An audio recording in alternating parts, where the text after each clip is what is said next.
Hey everyone, welcome back. Today, we're going deep on this book, Feminism's Silent War, How Women Control and Destroy Men. Written by Sophie Marie Eve Riker. That's right, by Sophie Marie Eve Riker. And this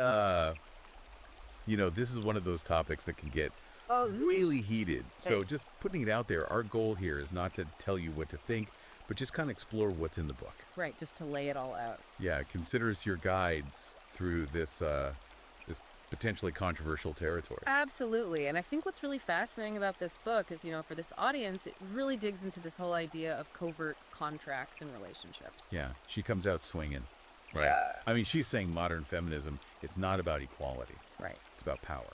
Yeah, she even uses the term gynocracy. Oh, what? Which is basically rule by women. Yeah, and so how does she sort of connect that to the idea of these covert contracts? Well, so she argues that this power imbalance, right, it's often hidden, it's part of these unspoken expectations and dynamics. These covert contracts. Yeah, and it's these covert contracts that can really leave men feeling trapped, resentful. In relationships. In relationships. And she also spends a lot of time going way back into the history of the feminist movement, right? And suggesting that she uses this phrase, rewriting history. Yeah, downplaying men's contributions to women's rights. Yeah. Creating this narrative of perpetual conflict between the sexes. So what she's saying, that basically men are entering into these agreements without fully realizing what they're getting into.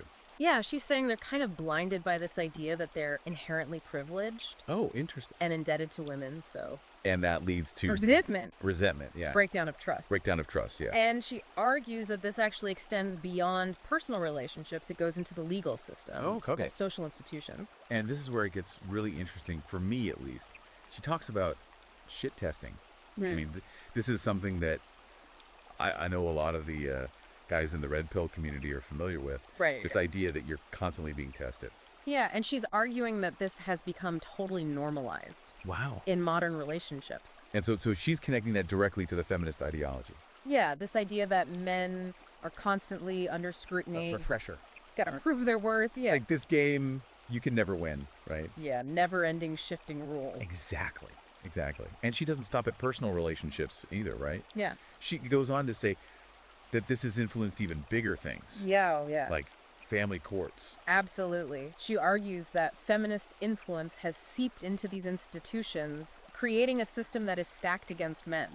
Interesting. And this is where she uses the term marriage plantation. Yes. To describe what's happening. Which refers to that financial burden that men face. Right, particularly in divorce settlements. Right. She's saying that men are seen as financial resources to be exploited.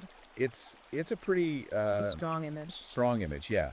So far we've got this idea of covert contracts, this idea of shit testing, we've got marriage plantation. I mean, it's a pretty bleak picture, but... It is, but she doesn't just leave us hanging. Okay. She offers solutions. All right, so how do we get out of this? What does she say? Well, that is exactly what we're going to be talking about in the next part of this deep dive. All right, folks, that's it for this part. We laid out some of the key ideas that Riker brings up.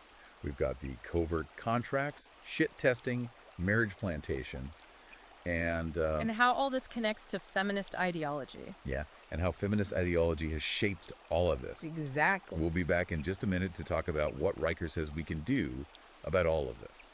So, picking up where we left off, let's talk about some of the solutions that Riker offers. Yeah. And, she really emphasizes this idea that men need to become aware of those covert contracts that they're entering into, that they need to be able to recognize those unspoken expectations. Right, the power dynamic. The power dynamics at play in their relationships. So basically shining a light on those hidden agreements, making them more explicit. Exactly. Okay. And she really stresses the importance of communication. Communication, okay.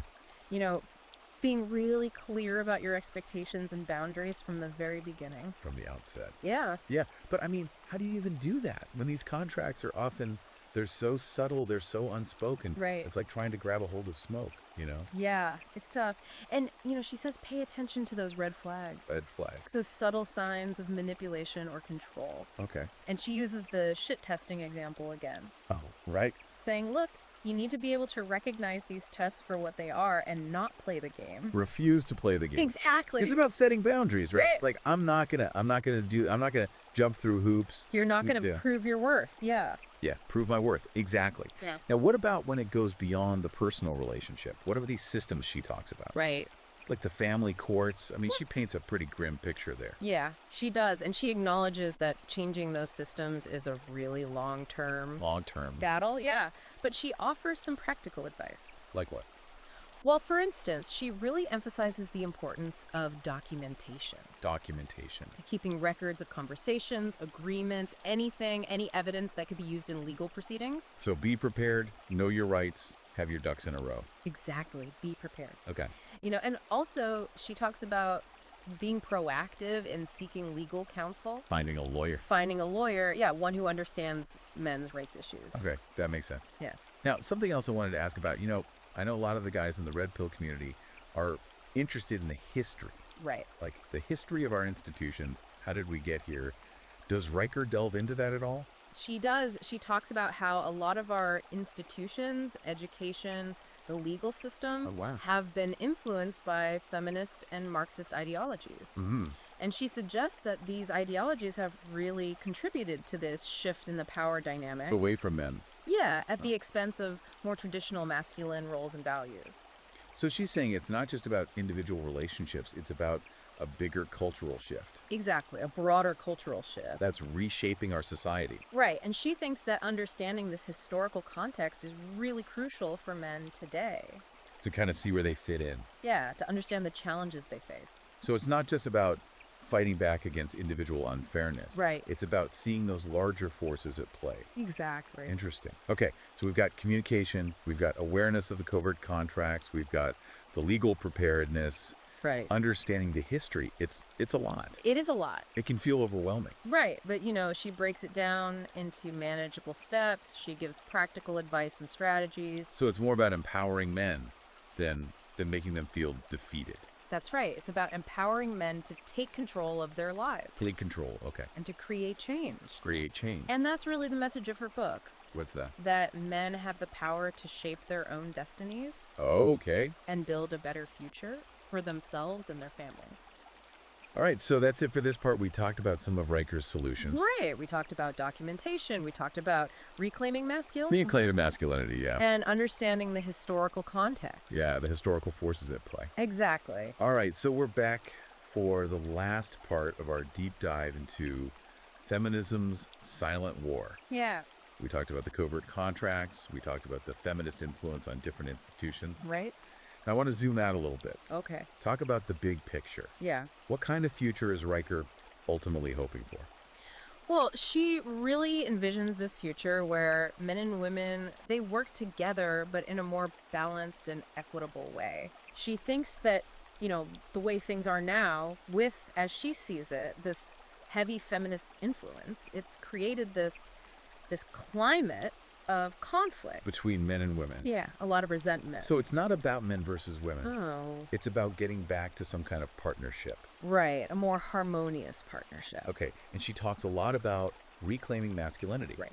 But what does that actually look like? I mean, on a day-to-day basis, how do you balance that strength and assertiveness with being compassionate and respectful?